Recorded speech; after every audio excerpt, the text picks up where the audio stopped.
Ya, oke, silakan. Assalamualaikum warahmatullahi wabarakatuh. Kenalan saya.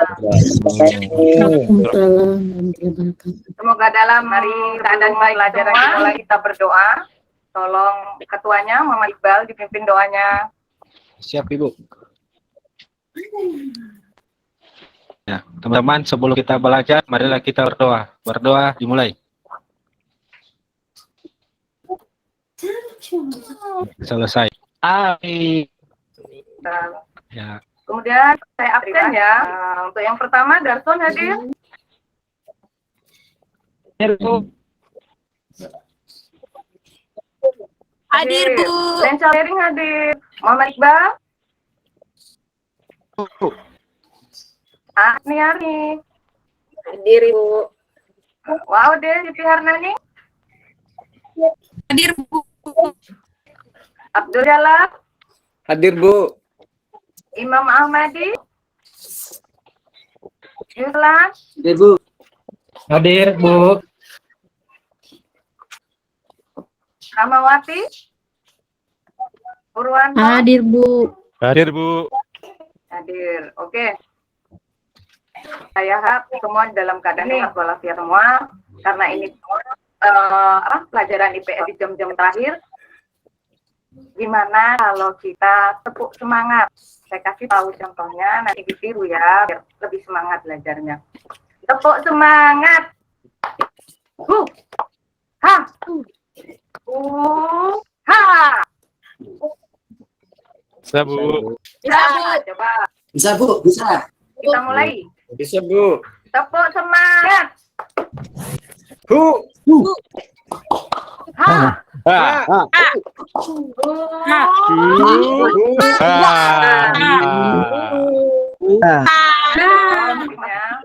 Iyalah. Semangat Bu. Ini materi sebelumnya, saya tolong buka bukunya. Silakan peralatannya, buku paketnya dibuka. Materi sebelumnya kita belajar tentang pengaruh konversi lahan pertanian ke pemukiman dan industri. Itu berarti dari lahan pertanian berubah menjadi industri dan pemukiman. Nah, di situ yang awalnya mata pencarian yang bertani akhirnya berpindah menjadi pegawai pabrik atau buruh pabrik, dan itu salah satu bentuk mobilitas itu. Nah, kita akan belajar itu. Nah, biar tahu tujuannya apa, kita belajar.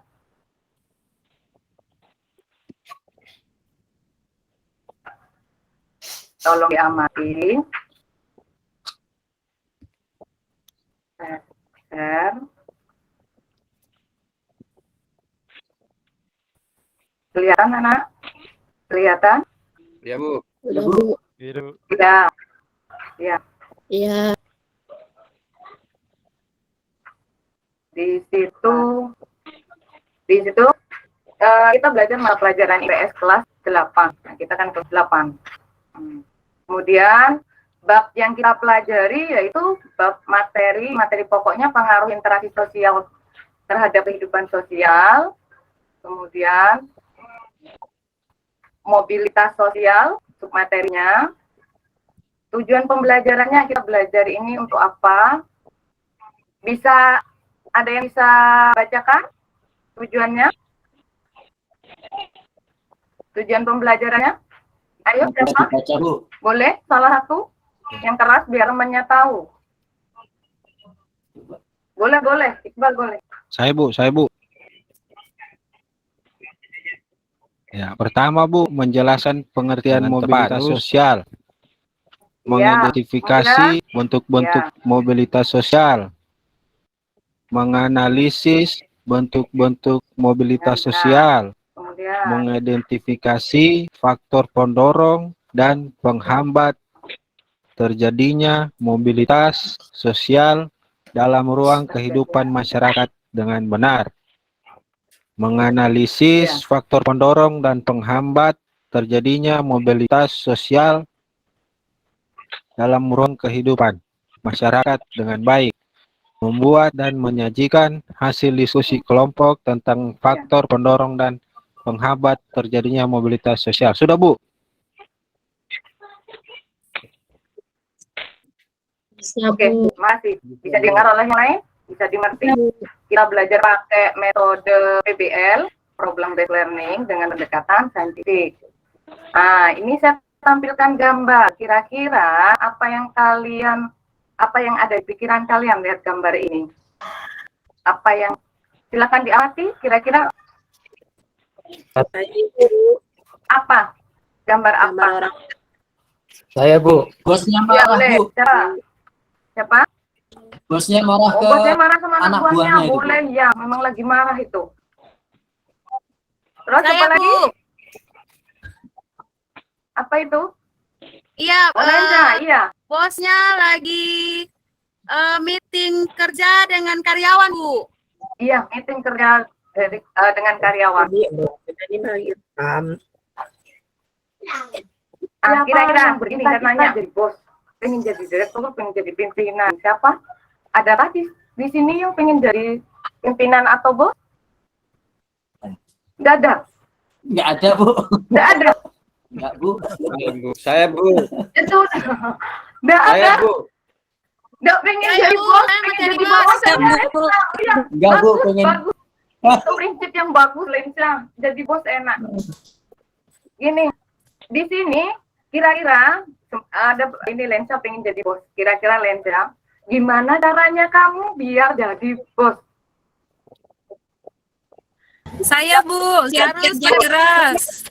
Saya, Bu, Gimana harus bekerja keras, Bu. Rajin Bekerja belajar. keras. Iya, Jangan malas apalagi? sekolah, Bu. Iya, Bu. apalagi yang lain? Kira-kira harus merintis dari bawah enggak? Jadi bawahan dulu, Ya, baru jadi Bu. bos. Ya iya, jangan langsung jadi bos. Udah bertahap dulu. Iya, Dari Bu, bawah, harus baru bertahap. kalau berprestasi bisa jadi Bawa dulu. bos. Makanya proses Dari bawah. itu dinamakan mobilitas Iya. Iya. Sosial. Sosial. itu namanya mobilitas sosial. Nah, sekarang pengertian mobilitas sosial. Mobilitas sosial adalah atau sekelompok orang dari lapisan yang satu ke lapisan yang Yang lain. lain. Dimengerti? Iya. Kira-kira sampai sini mengerti? Ngerti, Bu. Oke. Ngerti Bu. Saya buka Bisa, Bu. slide yang selanjutnya. Nah, ini apa yang kalian lihat dari amati gambar ini? Apa yang kalian amati dari gambar ini?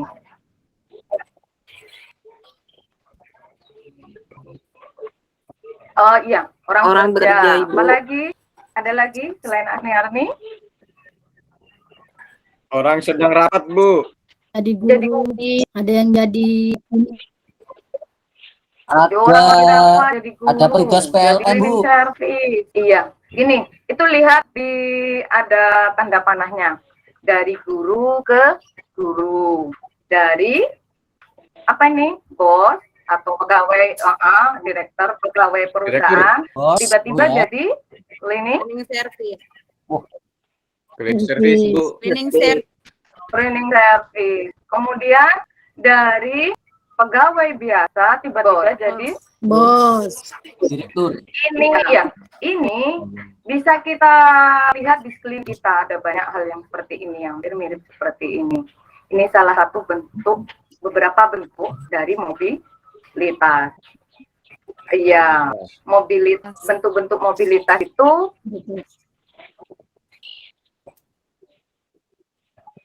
mobilitas ada dua, mobilitas vertikal, ada mobilitas horizontal. Mobilitas vertikal adalah perpindahan kedudukan seseorang atau sekelompok orang dari apa? Dari kalau vertikal itu gimana? Vertikal itu apa? Dari ke atas. Oh ya, pindah kedudukan seseorang dari bawah. Naik turun Bu. Nah itu. Vertikal naik turun. Iya. Oh ya, maksud saya berarti dari bawah ke Atas. atas. Lihat di contoh tadi loh ya. Atas. Kira-kira mana yang vertikal? Di antara gambar ini mana? Yang karyawan PLN Oh, jadi iya. direktur Bu. Kalau yang vertikal ke atas, Ya. vertikal itu ada dua loh ya, vertikal ke atas sama vertikal ke bawah. perpindahan kedudukan. Oh. Kalau vertikal, perpindahan kedudukan seseorang atau Oh, sekelompok gitu. orang dari tempat satu ke tempat lain yang tidak setara. Bisa ke atas, bisa ke bawah. Nah, Setara. itu contohnya tadi itu. Ini dari bos ke cleaning service, berarti dia turun dari pegawai biasa jadi bos. Kira-kira di antara gambar ini kamu pengen yang mana? Kalian pengen yang mana? Berakhir, Bu. Yang vertikal ke atas, Bu. Iya, di mana-mana pengen ke atas. Pengen jauh lebih baik. Gitu. Kemudian, bentuk-bentuk mobilitas, itu ada mobilitas Horizontal. horizontal. Iya, kedudukannya masih perpindahan seseorang dari kedudukan satu ke kedudukan yang lain tetap setara. Contohnya tadi, yang mana? Dari gambar ini. Yang Gambar atas, Bu. Ya, Gambar gambar satu, yang Bu. satu. Salah satu contohnya ini, guru tetap jadi guru. Meskipun pindah tempat sekolah mengajar, tetap jadi guru. Beda loh ya, kalau nanti pindah tempat sekolah, tapi dia jadi kepala sekolah misalkan. Itu berarti termasuk yang mobilitas vertikal ke atas. Gitu. Ada yang ditanyakan? Ada yang kurang jelas? Paham, Ibu. Ada pertanyaan? Boleh kalau bertanya? Ada yang ditanyakan? Mungkin teman yang lain? Teman-temannya yang lain? Tentang mobilitas vertikal. Ada yang ditanyakan? Oh iya, Juslan. Saya, Bu. Boleh. Mau tanya apa, Juslan? Boleh. Iya. Ini, Bu, untuk ciri-ciri mobilitas sosial yang ke atas itu bagaimana, Bu?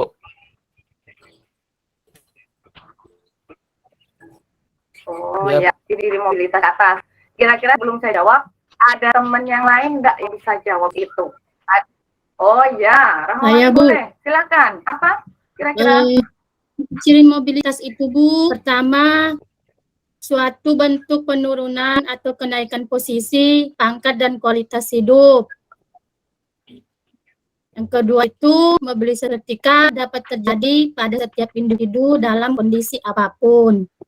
Iya.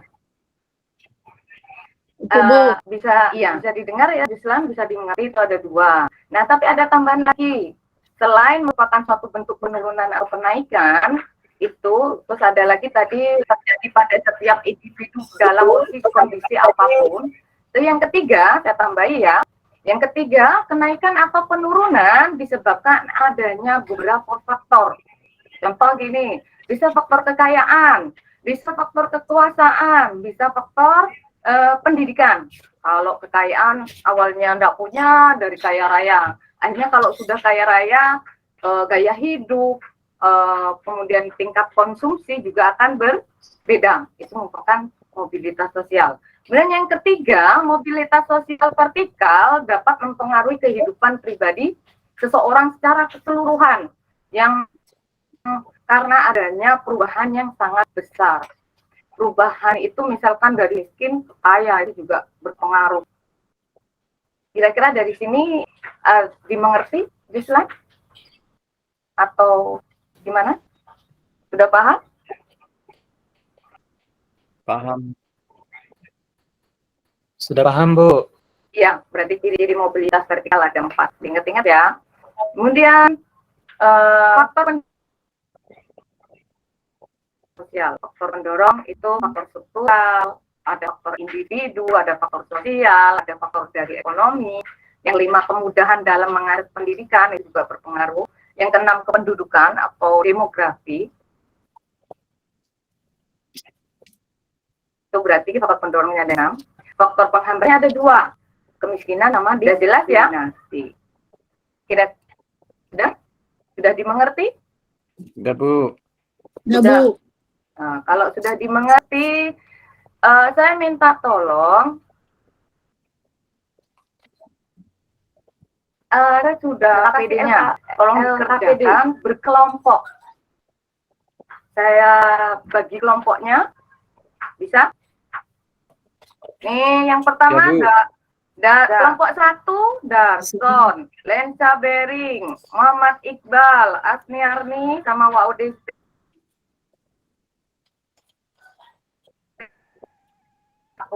Ketuanya Muhammad Iqbal. Dan yang kedua, kelompok 2, Abdul Jalal, Imam Ahmadi, Juslan, Ramawati, sama Purwanto. Kelompok 2. Ketuanya, oke. Asik. Nanti ketua yang membagi tugasnya. Silakan nanti dikerjakan LAPD-nya, nanti bisa dipresentasikan. Saya kasih waktu 2 jam lagi ya. Bisa? Bisa, Bu. Dibaca betul LKPD-nya sambil buku paketnya dibuka, nanti biar ngerti, lebih paham. Oke? Oke. Kira-kira kesimpulan hari ini apa? Siap, Bu. Memberi kesimpulan, ada yang bisa kesimpulannya apa? Bu, coba, Ada? Bu. Ya, boleh. Imam Ahmadi boleh. Jadi kesimpulannya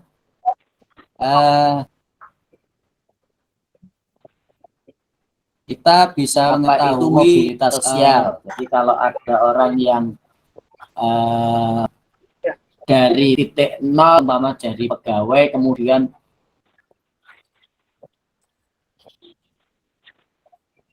meningkat menjadi pimpinan di perusahaannya, maka itu dinamakan mobilitas vertikal naik.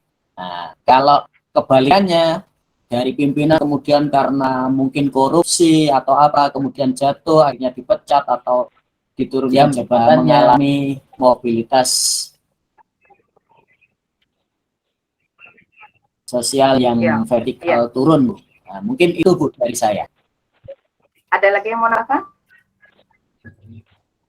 Ada? Oke. Ya, itu bisa jadi kesimpulan. Berarti kehidupan manusia bisa berubah sementara orang kayak roda berputar. Nah, mobilitas itu bisa naik, bisa turun. Oke. Kemudian untuk saya mau nanya, kira-kira pelajaran hari ini gimana? Perasaan kalian mengikuti pelajaran hari ini? Gimana perasaannya? Senang, Bu. Senang, Bu. Senang, oke. Iya, senang sekali. Oke, boleh. Apalagi? Senang, Bu. Udah siang, pengen pulang. Udah siang, Bu. Mau pulang, Bu. Tenang aja. Kita lagi pulang, berarti senang ya untuk hari ini. Semoga besok bisa ketemu lagi dengan dalam keadaan yang sehat. Ya. Jangan lupa LAPD-nya dikerjakan. Saya tunggu. Oke, berkelompok nanti dipresentasikan. Oke. Tadi ketua kelasnya yang memimpin doa. Sekarang untuk selesai pelajaran, saya minta wakil ketua kelasnya Arni, boleh dipimpin doanya.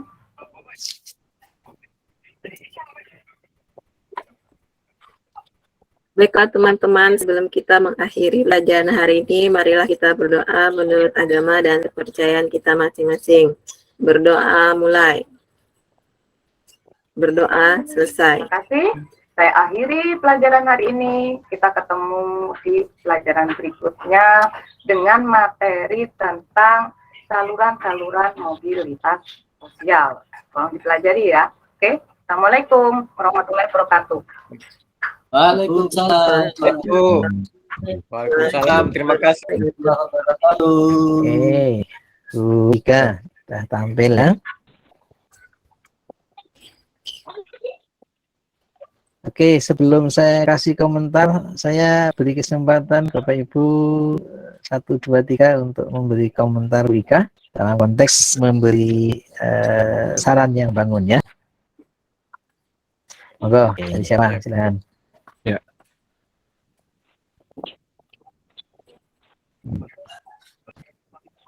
Kalau saya, halo. Apa? Silakan. Oke. Kalau saya tadi mungkin ada? di penutupnya. Iya. Ya, kalau di penutup itu Bu menyampaikan pembelajaran selanjutnya dulu, baru berdoa. Lupa Pak. Lupa. Ini itu Baru ingat. ya. Habis doa baru ingat. Balik ya. Ini kebalik. Terakhir, Pak, ya. Iya, terbalik ya. Lupa tadi. Ya, doa paling Baru terakhir, ingat. baru Kalau salam. doanya pengen manjur taruh di tengah Pak Iqbal.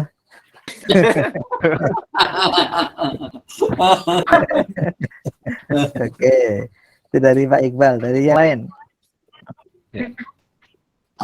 Iya.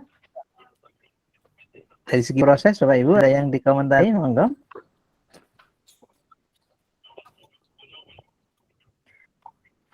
Saya Pak sedikit Pak. Boleh, monggo. Ya. Pak Iqbal. Terima kasih Pak dan Ibu Wika serta teman-teman semua.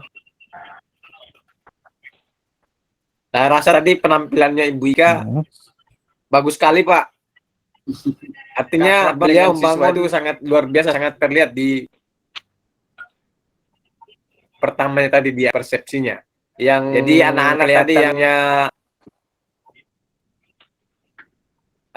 lemah, capek karena jam IPS-nya di jam terakhir, mereka jadi tergugah dengan adanya pembelajaran yang dipraktekkan sama Ibu Ika tadi, Pak. Itu saja? Ada yang lain? Itu saja, Pak. Oke, saya mau Terima tanya kasih, Pak Jalal. Pak Jalal memperhatikan enggak kenapa Bu Ika bisa membangun komunikasi? Kira-kira menurut Pak Jalal kuncinya di apa Pak Jalal? Mungkin dari penguasaan materinya, Pak. Oke, yang lainnya apa? Dari jiwa. Penguasaan materi dan penguasaan kelas, Pak. Kalau saya dari menampilkan Dari jiwa seorang guru. Penampilannya, Pak. Penampilannya ya. Oke. media belajar. Ya, karena banyak senyumnya, Mas. Siswa tidak usah takut. Data sudah Oke. bangun gitu kan, siswanya takut. Baik, ini saya kasih tips ya. Tadi rahasianya Bu Ika saya bongkar nih. Waduh.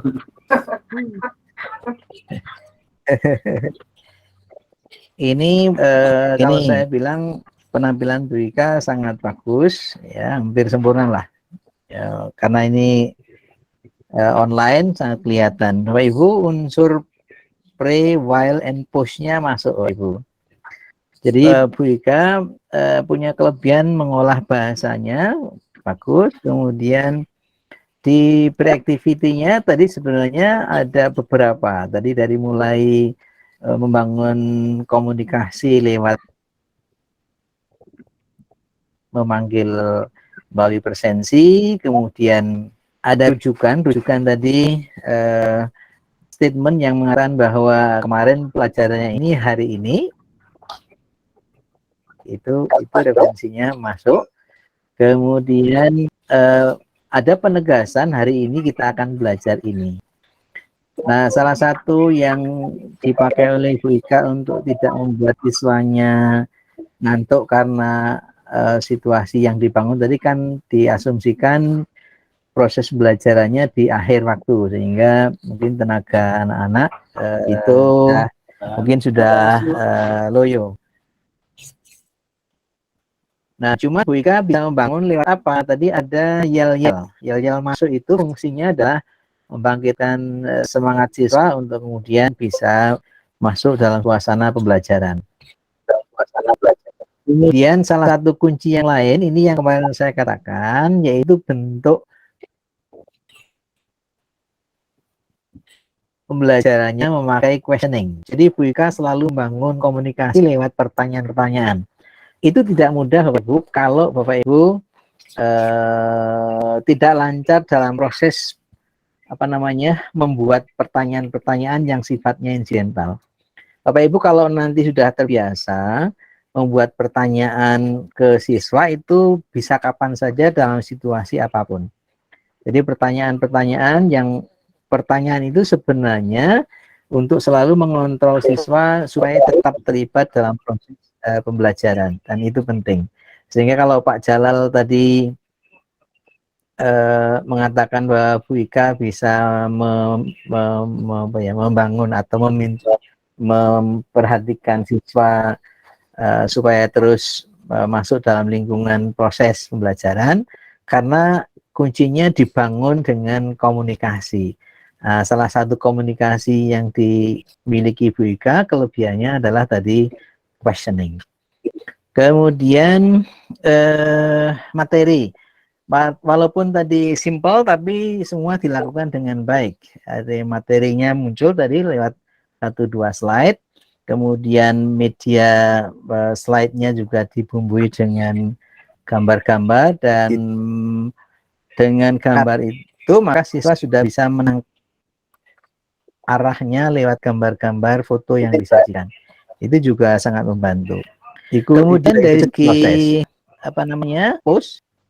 postnya juga kebetulan bentuknya tadi adalah resume. Nah, resume yang baik itu kita usahakan tidak didominasi oleh guru. Tadi sudah meminta, saya lupa Pak Imam atau siapa tadi, itu untuk menyimpulkan proses pembelajaran. Itu salah satu bentuk cara kita push tapi bentuk lisan.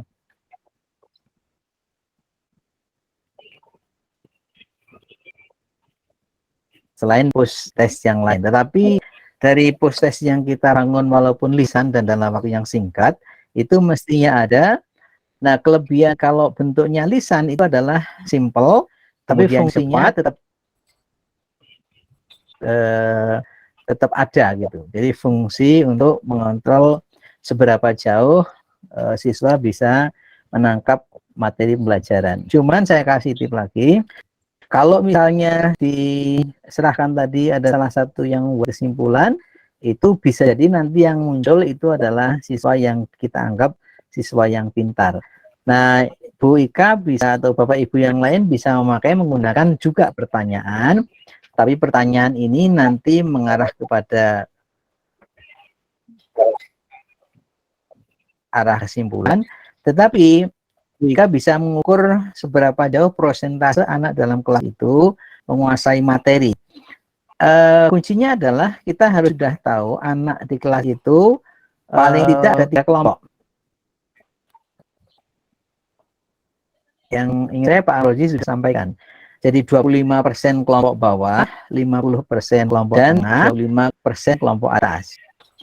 Nah, ini bisa kita pegang supaya kita bisa mengira-ira. Sekali lagi, karena ini bentuknya push testnya adalah pertanyaan lisan, maka kita tidak tahu exactly seberapa persen sebenarnya. Tapi dengan asumsi-asumsi ini sangat membantu. Jadi kalau Bapak Ibu 25%, 50 dan 25, artinya di dalam kelas dengan kurva normal itu kira-kira 25, atau kalau kita naikkan 25-30% itu adalah anak kelompok bawah. Antara 50-60% itu kira-kira kelompok bawahnya, dan 25-30 itu adalah kelompok pintar. Kalau di posisi kita membuat pertanyaan penutupnya itu kita lempar pertanyaan kepada anak yang pintar di kelompok yang 30 atas atau 25% atas, maka kita masih punya kelemahan. Ada kemungkinan 75% anak yang lain itu berpotensi sebenarnya belum menangkap materi. Karena itu usahakan lemparan pertanyaan ini diberikan kepada mereka yang 25% bawah. Bapak Ibu kalau nanti sudah ikhlas kan tahu anak ini kelompok ini, anak ini nama ini kelompok bawah, anak ini nama ini kelompok bawah, yang ini menengah, kan begitu. Sudah punya peta lah gitu. Nah, sehingga kalau Ibu melemparkan pertanyaan kemudian yang ditujukan kepada anak yang 25% bawah dan dia bisa menjawab, berarti kita bisa berasumsi 100% anak dalam kelas tahu. Nah, kalau melemparkan pertanyaan di 25-30% anak yang bawah tidak Bapak Ibu jawab, kita kemudian lempar ke kelompok anak yang di 50 atau 60% tengah. Kalau 50% tengah ini bisa menjawab, berarti Bapak Ibu sudah bisa mengukur, berarti pembelajaran kita itu ditangkap kira-kira oleh 75% anak. Nah, kalau kemudian kita melempar pertanyaan ke tengah tapi tidak bisa jawab, dilempar ke atas, salah satu ditunjuk, dia bisa menjawab, berarti yang memahami pembelajaran kita kurang lebih 25%, 75% anak itu tidak paham. Nah, ini sebagai refleksi juga cara singkat untuk mendeteksi kemungkinan-kemungkinan itu, pemahaman yang dikuasai oleh siswa. Kalau kita melempar pertanyaan ke siswa yang masuk kelompok 25% atas kok mereka tidak bisa jawab, berarti kita bisa berasumsi bahwa semua siswa di kelas itu tidak paham. Jadi ini main cepat, ya main cepat.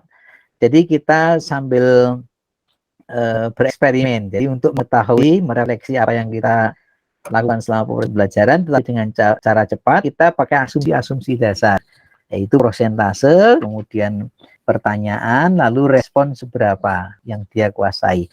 Maka kita bisa mengira-ira, oh berarti saya tadi mengajar kira-kira hanya dikuasai oleh sekian anak dalam kelas itu. Nah, itu tip-tip bagaimana kita dalam waktu yang singkat, dalam waktu yang tepat, tapi bisa mendeteksi. Apakah ini betul 100%? Belum tentu. Tapi kalau kita sudah menguasai mapping kemampuan anak dalam kelas, maka asumsi-asumsi ini bisa membantu kita. Kalau mau tahu persis nanti berapa persennya, siapa yang bisa, yang nggak bisa, itu kalau sudah dalam bentuk tes tulis misalnya baru kelihatan. Ya, tapi itu kan makan waktu, mungkin di sesi tersendiri. Oke, jadi itu tip yang saya berikan. Kemudian pindah kilir, Bapak Ibu. Tadi kan kita melihat ini persentase anak 25, 50, 25 lagi. Maka pinter-pinternya kita mengatur pindah kilirnya supaya tidak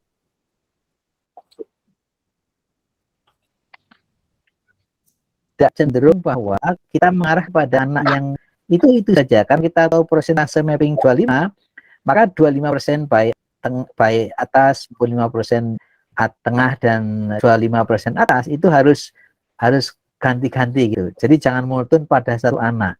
Sehingga nanti kadang ada nilai plus minusnya kalau kita selalu mengarah kepada satu anak. Bisa jadi dia GR, tapi bisa jadi dia justru malah akan down karena merasa selalu ditunjuk terus. Sehingga pindah kilirnya kita juga harus pinter-pinternya.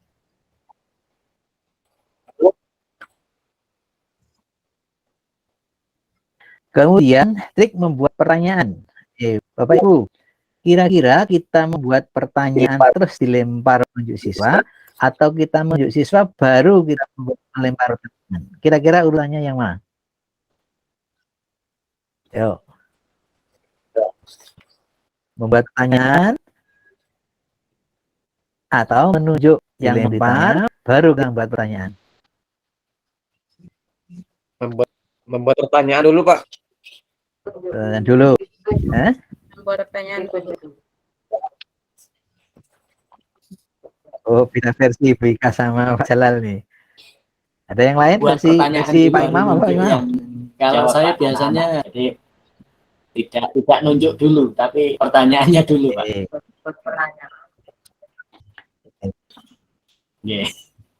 Oke, masing-masing punya plus minus, oke.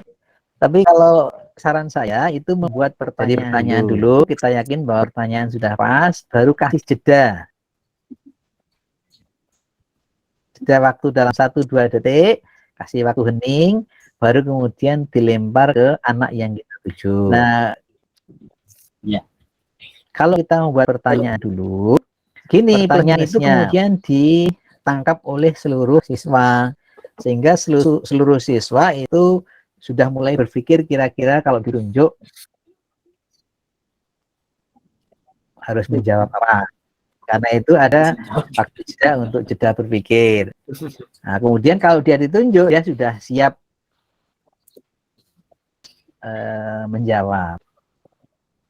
Oke, berbeda dengan ditunjuk dulu. Kalau ditunjuk dulu, yang ditunjuk belum muncul pertanyaan, sudah grogi dulu, sudah kena kelemahannya. Siswa yang lain yang tidak ditunjuk rasa sudah saya tidak kebagian. Nah, itu kelemahannya di situ. Ya, walaupun kayaknya ringan-ringan, tetapi ini penting untuk diketahui. Sehingga tipnya adalah kasih waktu pertanyaan 2-3 detik untuk berpikir, baru tunjuk ke Bapak Ibu, milih yang tadi persentase tadi itu.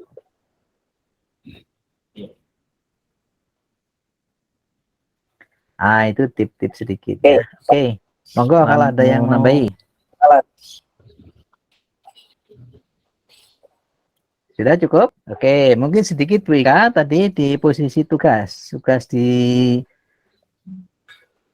LKP. mungkin LKPD ya. Saya tidak tahu, tapi kalau mungkin LKPD, sederhana tadi itu mungkin anak nanti masih agak bingungnya. Tapi saya kira mungkin nanti kalau di real facts, di real kelas, saya kira statement tentang LKPD-nya tadi, Bu Ika mungkin perlu ditegaskan lagi apa yang harus dikerjakan dengan LKPD itu, termasuk target-targetnya. Kalau bentuk laporan misalnya seperti apa itu sudah sampai tuntas. Tapi karena kita Zoom memanfaatkan waktu, saya kira tadi sudah disinggung, cuman mungkin nanti di realnya itu lebih komplit lagi. Itu aja Bu Ika, nggih? Iya, Pak.